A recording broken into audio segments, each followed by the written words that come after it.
Hi welcome back to our channel Harani Selvakumar natural life Kannada vlog. So ಇದು ತುಂಬ ಹಳೆ video, 1 ವರ್ಷ ಅಥವಾ ಒಂದೂವರೆ ವರ್ಷ ಕೆಳಗಡೆ ವಿಡಿಯೋ ಅಂತ ಅನಿಸುತ್ತೆ ಇದು. ನಾನು ಯಾಕೆ ಇವತ್ತು ನಿಮಗೆ ಶೇರ್ ಮಾಡ್ತಾಯಿದ್ದೀನಿ ಅಂತಂದರೆ, ನನಗೆ ಮೊನ್ನೆ ಭೀಮಾ ಜುವೆಲ್ಸಿಂದ ಕಾಲ್ ಬಂದಿತ್ತು. ಸೊ ನೀವು ಒಡವೆ ಚೀಟಿ ಕಟ್ಟಿದ್ರಿ, ಬಟ್ ನೀವು ಕಟ್ಬಿಟ್ಟು ನಿಲ್ಲಿಸ್ಬಿಟ್ಟಿದ್ರ, ಮತ್ತು ಕಂಟಿನ್ಯೂ ಮಾಡಿಲ್ಲ, ಮತ್ತು ಈಗ ಟೈಮ್ ಮುಗಿದಿದೆ, ಬಂದೇನಾದ್ರು ತೊಗೊಳ್ಳಿ ಮೇಡಮ್ ಅಂತ. ನಾನು ಇದು ಒಂದೂವರೆ ವರ್ಷದ ಕೆಳಗಡೆ ಹೀಗೆ ಮಾಡಿದ್ದೆ. ಒಂದು 3000 ಬಿಟ್ಬಿಟ್ಟು ಆವಾಗಲೂ ಸಹ ನನಗೆ ಕಟ್ಟೋಕ್ಕಾಗಿರಲಿಲ್ಲ, ಅದು ಡಿಸ್ಕಂಟಿನ್ಯೂ ಆಗಿತ್ತು. ಸೊ ಅಲ್ಲಿ 3000 ಇತ್ತು ಆಗ.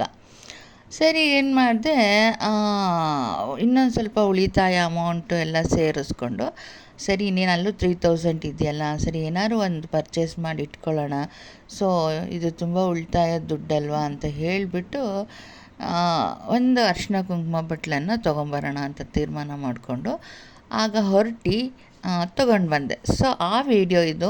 ಸೊ 1-2 ವರ್ಷದ ಕೆಳಗಡೆ ವೀಡಿಯೋ ನಾನು ಇವತ್ತು ನಿಮಗೆ ಶೇರ್ ಮಾಡ್ತಾಯಿದ್ದೀನಿ. ಯಾಕಂದರೆ ಅವ್ರು ಮತ್ತೆ ಬನ್ನಿ ಅಂತ ಕಾಲ್ ಮಾಡ್ತಾಯಿದ್ದಾರೆ. ಸೊ ಈಗ ಜಾಸ್ತಿ ಕಟ್ಟಿಲ್ಲ, ನಾನು ಜಸ್ಟ್ 1000 ಇದೆ ಅಲ್ಲಿ, ಬಟ್ ಟೈಮ್ ಮುಗ್ದಿದೆ, ಬಂದೇನಾದ್ರು ತೊಗೊಂಡೋಗಿ ಅಂತ ಅವ್ರು ಕರೀತಿದ್ದಾರೆ. ಹೇಗಾಗುತ್ತೆ ಅನ್ನೋದಕ್ಕೆ. ಸೊ ಕಟ್ತೀವಿ ಮತ್ತು ಡಿಸ್ಕಂಟಿನ್ಯೂ ಆಗೋದ್ರಿಗೂ ಸಹ ಹೇಗೆ ಉಳಿತಾಯ ಮಾಡಿದ್ದೀನಿ ಅಂತ ಒಂದು ವಿಡಿಯೋ ಇದೆ. ಸೊ ನೋಡ್ಕೊಂಡು ಬನ್ನಿ.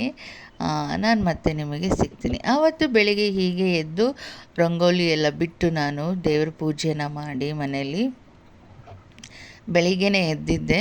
ಸೊ ಇದು ನಮ್ಮ ಹಳೆ ಮನೆ ವಿಡಿಯೋ. ಅದನ್ನು ನಾನು ನಿಮ್ಮ ಜೊತೆ ಇವತ್ತು ಶೇರ್ ಮಾಡ್ಕೊತಾ ಇದ್ದೀನಿ.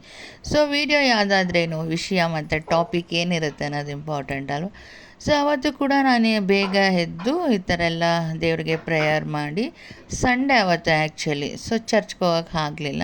ಸೊ ಮನೆಯಲ್ಲೇ ಎಲ್ಲ ಪ್ರೇಯರ್ ಮಾಡಿಕೊಂಡು, ಸರಿ ಇವತ್ತು ಏನೇ ಆಗಲಿ ನಾನು ಹೋಗ್ಬಿಟ್ಟು ಎಲ್ಲ ಉಳಿತಾಯ ದುಡ್ಡುಗಳನ್ನೆಲ್ಲ ಕಲೆಕ್ಟ್ ಮಾಡಿಕೊಂಡು ಹೋಗಿಬಿಟ್ಟು ಒಂದು ಅರಿಶಿನ ಕುಂಕುಮ ಬಟ್ಲು ತೊಗೊಂಡು ಬಂದೇ ಬಿಡೋಣ ಅಂತ ಹೇಳಿಬಿಟ್ಟು ಹೋಗಿದ್ದೆ. ಸೊ ನಾನು ಯಾವ ದುಡ್ಡಿಂದ ತಂದೆ, ಹೇಗೆ ಉಳಿತಾಯ ಮಾಡಿದ್ದೆ ಅಂತ ನಾನು ಶೇರ್ ಮಾಡಿರಲಿಲ್ಲ. ಸೊ ಯಾಕಂದರೆ ನನಗಾಗ ತುಂಬ ಇದನ್ನೆಲ್ಲ ಏನು ಶೇರ್ ಮಾಡೋದು ಅಂತ ಹೇಳಿಬಿಟ್ಟು ಈ ವಿಡಿಯೋನ ಮಿಸ್ ಮಾಡಿಬಿಟ್ಟಿದೆ. ಸೊ ಈಗ ವಿಡಿಯೋ ಕೂಡ ಇತ್ತು. ಸೊ ಮೊನ್ನೆ ಭೀಮಾ ಜುವೆಲ್ಸಿಂದ ಫೋನ್ ಬಂದಿತ್ತು, ಒಂಥರ ಕೋಇನ್ಸಿಡೆನ್ಸ್ ಆಯಿತು. ಹಾಗಾಗಿ ಆ ವಿಷಯ ಏನು ಅಂತ ಹೇಳಿಬಿಟ್ಟು ನಿಮ್ಮ ಜೊತೆ ಶೇರ್ ಮಾಡೋಣ ಅಂತ ಹೇಳಿ ಹಳೆ ವಿಡಿಯೋ ಜೊತೆಗೆ, ಹಳೆ ವಿಷಯದ ಜೊತೆಗೆ ಹೊಸ ವಿಡಿಯೋನ ಶೇರ್ ಮಾಡ್ತಾಯಿದ್ದೀನಿ. ಮನುಷ್ಯ ಉಳಿತಾಯ ಯೋಜನೆಯಲ್ಲಿ ತೊಡಗಿಸ್ಕೋಬೇಕು, ಇಲ್ಲಾಂದರೆ ಲೈಫು ಬಹಳ ಕಷ್ಟ ಆಗುತ್ತೆ. ಅದರಲ್ಲೂ ಮಧ್ಯಮ ವರ್ಗದ ಮನುಷ್ಯರಿಗೆ ಬಹಳ ಕಷ್ಟ ಆಗುತ್ತೆ. ಹಾಗಾಗಿ ಉಳಿತಾಯ ಯೋಜನೆ ಅನ್ನೋದನ್ನು ಹೇಗೆಲ್ಲ ಮಾಡ್ಕೋಬೋದು ಅಂತ ಸೊ ಪ್ಲ್ಯಾನ್ ಮಾಡಿದ್ರೆ ಖಂಡಿತ ಉಳಿತಾಯ ಆಗುತ್ತೆ. ಆದರೆ ಉಳಿತಾಯ ಮಾಡೋ ಮನಸ್ಸು ನಮಗೆ ಬರಬೇಕು ಅಷ್ಟೇ. ವೇಸ್ಟ್ ಆಫ್ ಮನಿನ ನಾವು ಮಾಡೋಕ್ಕೆ ಹೋಗಬಾರ್ದು, ಬೇಡದಿರೋ ವಿಷಯಗಳಲ್ಲಿ ತಲೆ ಕೆಡಿಸ್ಕೋಬಾರ್ದು. ಹಾಗಾಗಿ ಈ ಒಂದು ಟಾಪಿಕನ್ನು ನಾನು ನಿಮ್ಮ ಜೊತೆ ಶೇರ್ ಮಾಡ್ತಾಯಿದ್ದೀನಿ. ಮನುಷ್ಯ ದುಡಿಯೋ ಟೈಮಲ್ಲಿ ಏನೆಲ್ಲ ಸಂಪಾದನೆ ಮಾಡಿದ್ರೂ ಎಲ್ಲ ಖರ್ಚಾಗುತ್ತೆ, ಯಾವುದೂ ಉಳಿಸ್ಕೊಳ್ಳೋಕ್ಕೆ ಆಗಲ್ಲ. ಯಾಕಂದರೆ ಮನುಷ್ಯನ ಕಮಿಟ್ಮೆಂಟ್ ಆ ಥರ ಇರುತ್ತೆ. ಪರಿಸ್ಥಿತಿಗಳು, ಸಂದರ್ಭಗಳು ಕೆಟ್ಟದಾಗೇ ಇರುತ್ತೆ ತುಂಬ ಪ್ರಮಾಣದಲ್ಲಿ. ಬಟ್ ಅದರಲ್ಲೂ ಕೂಡ ಮುಂದಿನ ದಿನಗಳ ಬಗ್ಗೆ ಯೋಚನೆ ಮಾಡಿ ಸೇವಿಂಗ್ಸ್ ಅನ್ನೋದನ್ನ ಅಷ್ಟೋ ಇಷ್ಟೋ ಮಾಡ್ಕೊಳ್ಳೋದ್ರಿಂದ ಒಂದು ಉತ್ತಮ ಜೀವನವನ್ನು ಸಾಗಿಸ್ಬೋದು ಅನ್ನೋದು ನನ್ನ ಅಭಿಪ್ರಾಯ. ಬದುಕಲ್ಲಿ ಉಳಿತಾಯ ಅನ್ನೋದು ಬಹಳ ಇಂಪಾರ್ಟೆಂಟ್ ಆಗುತ್ತೆ ಅನ್ನೋದು ನನ್ನ ಅನಿಸಿಕೆ. ನಿಮ್ಮದು? ಸೊ ಹೋಗ್ತಾ ಕಬ್ಬಿನಾಲ್ ಸಿಕ್ತು. ನಾನು ನಿಮಗೆ ಕಬ್ಬಿನಾಲ್ ಸ್ಟೋರಿ ಒಂದು ವೀಡಿಯೋದಲ್ಲಿ ಶೇರ್ ಮಾಡಿದ್ದೀನಿ ಅನಿಸುತ್ತೆ. ಸೊ ಕಬ್ಬಿನಾಲ್ ಕುಡಿತಾ ಇದ್ದೀನಿ. ಈ ಸ್ಟೋರಿ ನೋಡಬೇಕಂದ್ರೆ ನೀವು ಹಿಂದೆ ಯಾವುದಾದ್ರೂ ಒಂದು ವೀಡಿಯೋ ಹೋಗಬೇಕು, ಆಗ ಸಿಗುತ್ತೆ. ಸೊ ಉಳಿತಾಯ ಅನ್ನೋದು ಬಹಳ ಇಂಪಾರ್ಟೆಂಟ್ ಅಲ್ವಾ. ಸೊ ಅಂದರೆ ಪ್ರಾಬ್ಲಮ್ಸ್ ಇದ್ದು ನಾವು ಉಳಿತಾಯ ಮಾಡಿರ್ತೀವಿ ಅನ್ನೋದಕ್ಕೆ, ಹೆಣ್ಣು ಮಕ್ಕಳು ಬುದ್ಧಿ ಅನ್ನೋದಕ್ಕೆ ಇದೊಂದು ವಿಡಿಯೋ ಅಷ್ಟೇ. ಬಂದೇ ಬಿಟ್ಟೆ ನಾನು ಭೀಮಾ ಜ್ಯುವೆಲರ್ಸ್ಗೆ ಏನಾದ್ರು ತೊಗೋಬೇಕು ಅಂತ ಹೇಳಿ ಉಳಿತಾಯ ದುಡ್ಡುಗಳನ್ನ ತೊಗೊಂಡು ಒಂದು ಸ್ವಲ್ಪ ಅಮೌಂಟ್ ಉಳಿಸಿದ್ದೆ, ಮತ್ತು ಇಲ್ಲೊಂದು ಸ್ವಲ್ಪ ಒಂದು 3000 ಇತ್ತು. ಎಲ್ಲನೂ ಸೇರಿ ಇವತ್ತು ನಾನು ಬೆಳ್ಳಿ ಕಪ್ಪು ತೊಗೊಳ್ಳೇಬೇಕು ಅಂತ ಬಂದೆ. ನೋಡೋಣ ಯಾವ ಥರ ಬೆಳ್ಳಿ ಕಪ್ ತೊಗೊಂಡು ಹೋಗ್ತೀನಿ ಅಂತ. ಸೊ ನಾನು ಕಟ್ಟಿದ ಕಾರ್ಡು ಎಲ್ಲ ಹುಡುಕ್ತಾಯಿದ್ರು ಅಲ್ಲಿ. ಸೊ ಒಂದು 5 ನಿಮಿಷ ಕೂತ್ಕೊಳ್ಳಿ ಮೇಡಮ್ ಅಂತ ಹೇಳಿದ್ರು. ಓಕೆ ಅಂತ ಹೇಳಿ ಕೂತಿದ್ದೆ. ಸೊ ಆಗ ಸುಮ್ಮನೆ ಅಂಗಡಿದು ನಾನು ವೀಡಿಯೋ ಹಾಗೆ ಮಾಡ್ತಾಯಿದ್ದೆ. ಸೊ ಒಬ್ಬಳೇ ಹೋಗಿದ್ದೆ. ನಾನು ಯಾವ ಕೆಲಸಕ್ಕೂ ಒಬ್ಬಳೇ ಹೋಗಲ್ಲ, ಬಟ್ ಇದು ಉಳಿತಾಯದ ಕೆಲಸ ಅಲ್ವಾ, ಅದಕ್ಕೆ ನಾನು ಒಬ್ಬಳೇ ಹೋಗಿದ್ದೆ ಉಳಿತಾಯ ಮಾಡೋಣ ಅಂತ ಹೇಳಿಬಿಟ್ಟು. ಸೊ ಆ್ಯಕ್ಚುಲಿ ಇವಾಗ ಏಂಜಲ್ ಸ್ಕೂಲ್ಗೆ ಹೋಗ್ತಿದ್ಲು. ಸ್ವಲ್ಪ ಬರೋ ಅಷ್ಟರಲ್ಲಿ ಈ ಕೆಲಸ ಎಲ್ಲ ಮುಗಿಸೋಣ ಅಂತ ಹೇಳಿ ಬಂದಿದ್ದೀನಿ. ಸೊ ಹಳೆ ವಿಡಿಯೋ ಆದರೂ ನೆನಪು ಎಷ್ಟು ಚೆನ್ನಾಗಿರುತ್ತೆ ಅಲ್ಲ. ಸೊ ಅದಕ್ಕೆ ನಿಮ್ಮ ಜೊತೆ ನಾನಿವತ್ತು ಶೇರ್ ಮಾಡ್ಕೋತಾ ಇದ್ದೀನಿ. ಸೊ ವಿಡಿಯೋ ಕೂಡ ಇತ್ತು ಅಂತ. ಸೊ ಮತ್ತೆ ಹೋಗ್ತೀನಿ, 1000 ಇದೆ. ಆ 1000ಗೆ ಇನ್ನೊಂದು ಸ್ವಲ್ಪ ಎಲ್ಲ ಅಮೌಂಟ್ ಸೇರಿಸ್ಕೊಂಡು ಇನ್ನೂ ಏನಾದರೂ ಒಂದು ಥಿಂಗ್ಸ್ ತೊಗೊಂಬರ್ತೀನಿ. ಸುಮ್ಮನೆ ಆ ಒಂದು ನೆಪಕ್ಕಾದರೂ ಹೋಗ್ಬಿಟ್ಟು ಥಿಂಗ್ಸ್ಗಳು ಸೇರುತ್ತಲ್ಲ ಅಂತ. ನೋಡಿ, ಈಗ ನಾನು ಬೆಳ್ಳಿ ಕಪ್ ನೋಡಿ ತೊಗೊಂಡೆ. ಸೊ ಅಂಗಡಿಯಲ್ಲಿ ಈಗ ಅದನ್ನ ಪ್ಯಾಕ್ ಮಾಡಿ ಕೊಡ್ತಿದ್ದಾರೆ. ಅಲ್ಲಿಂದ ತೊಗೊಂಡು ಬಂದು ನಾನು ನಿಮಗೆ ಮನೆಯಲ್ಲಿ ತೋರಿಸಿ ಎಕ್ಸ್ಪ್ಲೈನ್ ಮಾಡ್ತೀನಿ. ಸೊ ಅಲ್ಲಿಂದ ಈಸ್ಕೊಂಡೆ ಮತ್ತೆ ಹೊರಟಿ ಬರ್ತಾ ಇದ್ದೀನಿ. ಸೊ ಇದೆಲ್ಲ ಒಂದು ಒಳ್ಳೆ ಮೆಮೊರೀಸ್ ಅಲ್ಲ. ಸೊ ಉಳಿತಾಯದ ಮೆಮೊರೀಸು, ಹಾಗಾಗಿ ಶೇರ್ ಮಾಡ್ತಾಯಿದ್ದೀನಿ.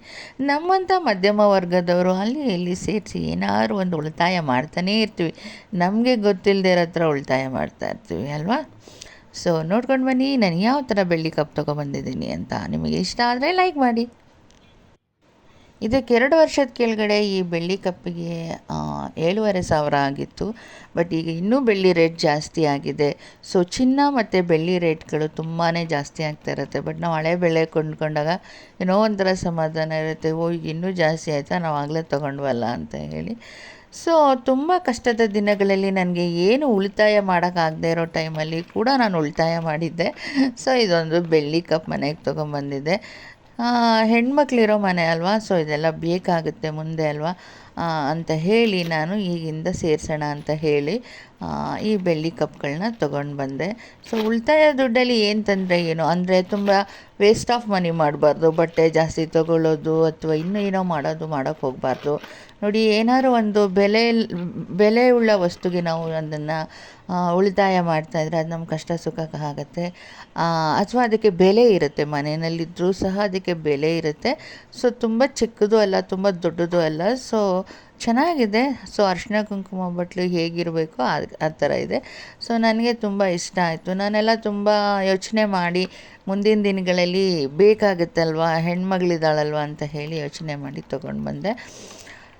ಸೊ ಆ ದಿನ ತಂದ ಈ ಬೆಳ್ಳಿ ಕಪ್ಪನ್ನ ಈ ದಿನ ನಾನು ಶೇರ್ ಮಾಡ್ತಾಯಿದ್ದೀನಿ. ಸೊ ಮತ್ತೆ ಹೋಗ್ತೀನಿ, ಏನಾದರೂ ಒಂದು 1000 ಇದೆಯಂತೆ. ಸೊ ಏನಾದ್ರು ಒಂದು ತೊಗೊಂಬರ್ತೀನಿ. ಸೊ ಉಳಿತಾಯ ದುಡ್ಡು ಅಂತ ಒಂದು 6000 ಎಲ್ಲೋ ಪಿಗ್ಮಿ ಕಟ್ಟಿದ್ದೀನಿ.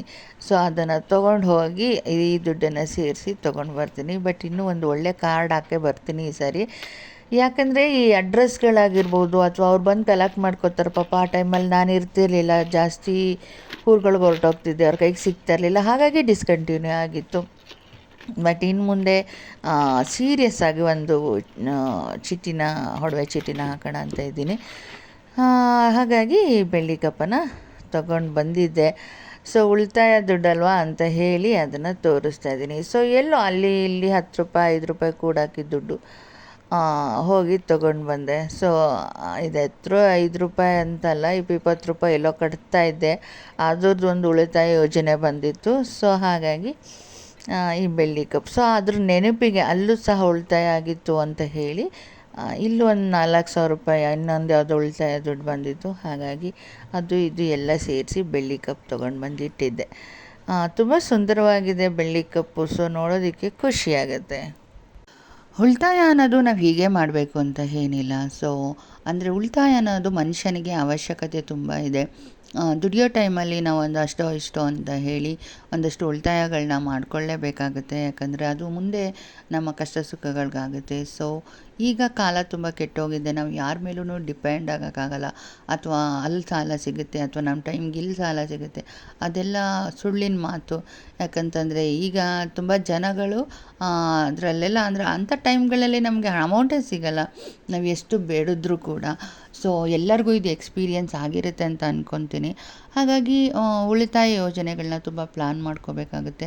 ಬಟ್ ದುಡ್ಡನ್ನ ಕಳ್ಕೊಳ್ಳೋ ಥರ ಎಲ್ಲ ಯಾವುದೋ ಪ್ಲ್ಯಾನ್ ಮಾಡಿ ಯಾವುದನ್ನು ಸೇವಿಂಗ್ಸ್ ಮಾಡೋಕ್ಕೆ ಹೋಗಬಾರ್ದು. ಸೊ ಹೇಳಬೇಕಂತಂದರೆ ಸೇಫ್ ಆಗಿರೋ ಕಡೆಯೇ ದುಡ್ಡನ್ನು ಅಮೌಂಟನ್ನು ನಾವು ಸೇಫ್ ಮಾಡಬೇಕಾಗುತ್ತೆ. ಅಂದರೆ ಈ LIC ಅಥವಾ ಒಂದು ಪಿಗ್ಮಿ ಕಟ್ಟುವಂಥದ್ದು, ಈ ಥರ ಒಡವೆಗಳ ಮೇಲೆ ಹಾಕ್ಕೊಳ್ಳುವಂಥದ್ದು, ಈ ಥರ ಎಲ್ಲ ಮನೆಗೆ ಹಾಕೋಬೇಕಾಗುತ್ತೆ. ಸೊ ಈ ಥರ ಒಂದೊಂದು ಅಂದರೆ ನಮ್ಮ ದುಡ್ಡು ಎಲ್ಲೂ ವೇಸ್ಟ್ ಆಗಬಾರ್ದು. ಆ ಥರ ಪ್ಲ್ಯಾನ್ ಮಾಡಿ ಸೇವ್ ಮಾಡ್ಕೊಳ್ಳೋದು ಬಹಳ ಮುಖ್ಯ ಅಂತ ಅಂದ್ಕೊತೀನಿ. ನಾನು ತುಂಬ ಯೋಚನೆಗಳನ್ನ ಮಾಡ್ತಾಯಿರ್ತೀನಿ ಈ ಉಳಿತಾಯದ ಬಗ್ಗೆ ಹೇಗೆಲ್ಲ ಮಾಡ್ಬೋದು ಅಂತ ಹೇಳಿ. ಮತ್ತು ಈ ಉಳಿತಾಯ ಮಾಡೋದಕ್ಕೋಸ್ಕರ ನಮ್ಮ ಖರ್ಚುಗಳನ್ನ ಹೇಗೆ ಕಮ್ಮಿ ಮಾಡ್ಕೋಬೇಕು ಅದನ್ನು ಕೂಡ ಪ್ಲ್ಯಾನ್ ಮಾಡಿಕೊಂಡ್ರೆ ಮಾತ್ರ ಉಳಿತಾಯ ಸಾಧ್ಯ ಆಗುತ್ತೆ ಅಂತ ನಾನು ಅಂದ್ಕೊತೀನಿ. ಸೊ ಮುಂದಿನ ದಿನಗಳಲ್ಲಿ ಇದ್ರ ಬಗ್ಗೆ ಒಂದು ಒಳ್ಳೆಯ ವೀಡಿಯೋ ಮಾಡಿ ನಾನು ಶೇರ್ ಮಾಡ್ತೀನಿ. ಸೊ ಸದ್ಯಕ್ಕಿಷ್ಟೇ ನಾನು ಇದೊಂದು ಉಳಿತಾಯ ಮಾಡಿದ್ನಲ್ಲ, ಈ ಒಂದು ವೀಡಿಯೋನ ಶೇರ್ ಮಾಡಬೇಕು ಅಂತ ಹೇಳಿ ಶೇರ್ ಮಾಡ್ತಾಯಿದ್ದೀನಿ. ಎಲ್ಲೋ ತುಂಬ ದುಂದು ವೆಚ್ಚಗಳಾಗ್ತಾಯಿದೆ ಅಥವಾ ಇನ್ನೆಲ್ಲೋ ನಾವು ದುಡ್ಡನ್ನು ವೇಸ್ಟ್ ಮಾಡ್ಕೋತಾ ಇದ್ದೀವಿ ಅಂದಾಗ ನಾವು ಎಚ್ಚೆತ್ಕೋಬೇಕಾಗತ್ತೆ ಲೈಫಲ್ಲಿ. ಸೊ ಅದೆಲ್ಲವನ್ನು ಉಳಿತಾಯ ಮಾಡ್ತಾ ಬರಬೇಕಾಗತ್ತೆ. ಸೊ ಹೇಗೆಲ್ಲ ಉಳಿತಾಯ ಮಾಡ್ಬೋದು, ಹೇಗೆಲ್ಲ ದುಡ್ಡನ್ನು ಸೇವ್ ಮಾಡ್ಕೋಬೋದು ಅಂತ ಹೇಳಿ, ನಾನು ಹೇಗೆ ಸೇವ್ ಮಾಡ್ತಾಯಿದ್ದೀನಿ ಅಂತ ಹೇಳಿ ಮುಂದಿನ ದಿನಗಳಲ್ಲಿ ಒಂದು ಒಳ್ಳೆಯ ವೀಡಿಯೋನ ಶೇರ್ ಮಾಡ್ತೀನಿ. ಸೊ ಒಂದಷ್ಟು ಜ್ಯುವೆಲ್ಸನ್ನು ನಾವು ತೊಗೊಂಡಿರ್ತೀವಿ, ಹೇಗೆಲ್ಲ ತೊಗೊಂಡ್ವಿ, ಮನೆ ಥಿಂಗ್ಸ್ಗಳನ್ನ ಹೇಗೆಲ್ಲ ತೊಗೊಂಡ್ವಿ, ಎಷ್ಟೆಲ್ಲ ಕಷ್ಟಪಟ್ವಿ, ಅದನ್ನೆಲ್ಲ ಒಂದೇ ದಿನ ನಾನು ಶೇರ್ ಮಾಡ್ತೀನಿ. ಸೊ ಮಧ್ಯಮ ವರ್ಗದವರು ಬಹಳ ಎಚ್ಚರಿಕೆಯಿಂದ ಎಲ್ಲ ಕೆಲಸವನ್ನು ನಿಭಾಯಿಸಬೇಕಾಗತ್ತೆ. ಯಾಕಂದರೆ ನಮ್ಮ ಹತ್ರ ಹಿಂದೆನೂ ದುಡ್ಡಿರಲ್ಲ, ಮುಂದೆ ಬದುಕೋಕ್ಕೆ ದುಡ್ಡು ಬೇಕಾಗುತ್ತೆ. ಸೊ ಆ ಅವಶ್ಯಕತೆ ಇರುತ್ತೆ.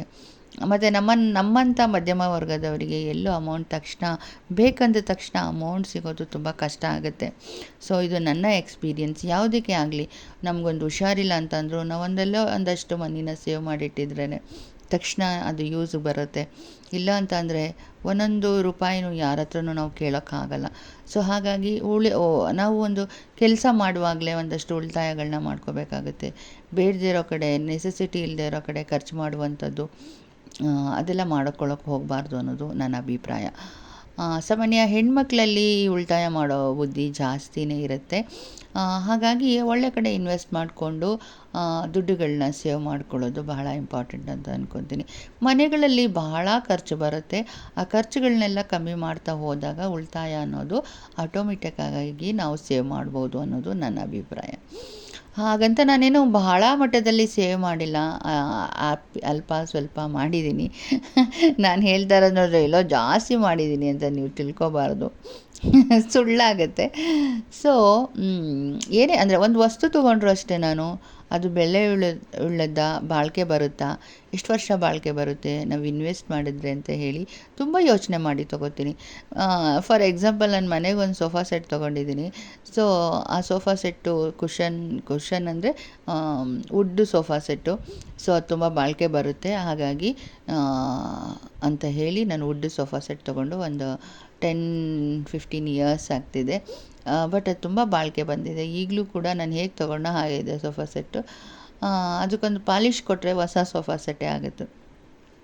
ಸೊ ಈ ಥರ ಯೋಚನೆ ಮಾಡ್ತೀನಿ. ಪ್ರತಿಯೊಂದು ಒಂದು ವಸ್ತು ತೊಗೋತೀನಿ ಅಂದರೆ ಅದು ಬಾಳಿಕೆ ಬರುತ್ತಾ, ಅದು ಮನೆಗೆ ಚೆನ್ನಾಗಿ ಕಾಣುತ್ತಾ, ಅದು ಕ್ವಾಲಿಟಿ ಎಷ್ಟು ಅಂತ ಯೋಚನೆ ಮಾಡ್ತೀನಿ. ಮತ್ತು ತೊಗೊಳ್ಳುವಾಗ ಸ್ವಲ್ಪ ಕ್ವಾಲಿಟಿ ವೈಸಲ್ಲೇ ತೊಗೊಂಡ್ರೆ ಹೆಚ್ಚು ಬಾಳಿಕೆ ಬರುತ್ತೆ.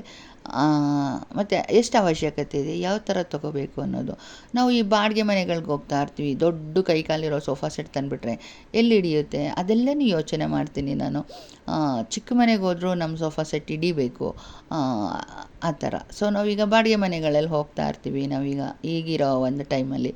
ಸೊ ಆವಾಗ ನಮ್ಮ ಸೋಫಾ ಸೆಟ್ಗಳೇ ಆಗಿರ್ಬೋದು, ಯಾವುದೇ ಆಗಿರ್ಬೋದು, ಮನೆಗೆ ಹಿಡಿಬೇಕು ಅಂತ ಸೋಫಾ ಸೆಟ್ಗಳನ್ನ ಚಾಯ್ಸ್ ಮಾಡಬೇಕು. ಈ ಥರ ಎಲ್ಲ ತುಂಬ ಪ್ಲ್ಯಾನ್ ಮಾಡ್ತಾಯಿರ್ತೀನಿ. ಸೊ ಮುಂದಿನ ವೀಡಿಯೋಗಳಲ್ಲಿ ಶೇರ್ ಮಾಡೋಣ ಅಂತ ಎಲ್ಲದ್ರ ಬಗ್ಗೆ. ಸೊ ಇದೊಂದು ಉಳಿತಾಯ ಯೋಜನೆ ಆಗಿತ್ತು. ಸೊ ಆ ಒಂದು ಟೈಮಲ್ಲಿ ಸಣ್ಣ ಉಳಿತಾಯ, ಇದೇನು ತುಂಬ ದೊಡ್ಡ ಉಳಿತಾಯ ಅಂತ ಅಲ್ಲ, ಬಟ್ ಆ ದುಡ್ಡು ಬೇರೆ ಕಡೆ ವೇಸ್ಟ್ ಆಗಬಾರ್ದು, ಉಳಿತಾಯನೇ ಆಗಬೇಕು ಅಂತ ಹೇಳಿ. ಸೊ ಮನಿ ಇದ್ರಂತೂ ನಮ್ಮ ಹತ್ರ ಖರ್ಚಾಗೋಗುತ್ತೆ ಅಂತ ಹೇಳಿ ಅದನ್ನು ಒಂದು ಬೆಲೆಯುಳ್ಳ ವಸ್ತು ಮೇಲೆ ಹಾಕೋಣ ಅಂತ ಹೇಳಿ ಹಾಕಿ ತಂದಂತಹ ಈ ಒಂದು ಅರಿಶಿನ ಕುಂಕುಮ ಬಟ್ಲು. ಓಕೆ, ಮುಂದಿನ ದಿನಗಳಲ್ಲಿ ಉಳಿತಾಯದ ಬಗ್ಗೆ ಒಂದು ದೊಡ್ಡ ಯೋಜನೆ ಹಾಕಿ ಒಂದು ಒಳ್ಳೆ ವೀಡಿಯೋನ ಮಾಡಿ ನಾನು ಶೇರ್ ಮಾಡ್ತೀನಿ. ಸೊ ಈ ವಿಡಿಯೋ ಯಾರಿಗೆ ಇಷ್ಟ ಆಯಿತು ಅಂತ ಹೇಳಿ ಲೈಕ್ ಮಾಡಿ. ಯಾರೆಲ್ಲ ನನ್ನ ಚಾನಲನ್ನು ನೋಡ್ತಾ ಇದ್ದೀರೋ ದಯವಿಟ್ಟು ಸಬ್ಸ್ಕ್ರೈಬ್ ಮಾಡ್ಕೊಂಡು ನೋಡಿ. ಸೊ ಇದು ಹಳೆ ವಿಡಿಯೋ ಆದರೂ ತುಂಬ ಬೆಲೆಯುಳ್ಳ ವಿಡಿಯೋ ಅಂತ ನಾನು ಶೇರ್ ಮಾಡ್ತಾ ಇದ್ದೀನಿ. ಸೊ ಪ್ರತಿಯೊಬ್ಬರಿಗೂ ನೆಸೆಸಿಟಿ ಇರುತ್ತೆ. ಸೊ ನನ್ನ ವಿಡಿಯೋ ನೋಡಿ ಯಾರಿಗೋ ಸ್ಫೂರ್ತಿಯಾಗಿ ಅವರು ಉಳಿತಾಯ ಮಾಡೋಕ್ಕೆ ಸ್ಟಾರ್ಟ್ ಮಾಡ್ಬೋದು ಅನ್ನೋ ಅಭಿಪ್ರಾಯದ ಮೇಲೇ ಈ ವಿಡಿಯೋನ ನಾನು ಶೇರ್ ಮಾಡ್ತಾ ಇದ್ದೀನಿ. ಸೊ ಹೆಣ್ಮಕ್ಳು ಉಳಿತಾಯ ಮಾಡೋದೇನು ತಪ್ಪಲ್ಲ, ಕಷ್ಟ ಸುಖಗಳಿಗೆ ಆಗುತ್ತೆ. ಜಾಸ್ತಿ ಮಾಡ್ತೀವಿ ಹೆಣ್ಮಕ್ಳು ಗಂಡು ಮಕ್ಳಿಗಿಂತ ಅಂತ ನಾನು ಅಂದ್ಕೊಂಡಿದ್ದೀನಿ. ಹಾಗಾಗಿ ಉಳಿತಾಯ ಯೋಜನೆ ಅನ್ನೋದು ಬಹಳ ಮುಖ್ಯ. ಅದು ನಮ್ಮ ನೆಸೆಸಿಟಿಗಿರುತ್ತೆ. ಅದರಲ್ಲೂ ಮಧ್ಯಮ ವರ್ಗದ ಹೆಣ್ಣು ಮಕ್ಕಳಿಗಂತೂ ಬಹಳ ನೆಸೆಸಿಟಿ ಇರುತ್ತೆ. ಸೊ ಓಕೆ, ಮುಂದಿನ ವ್ಲಾಗೊಂದಿಗೆ ಸಿಗೋಣ. ನಮಸ್ಕಾರ.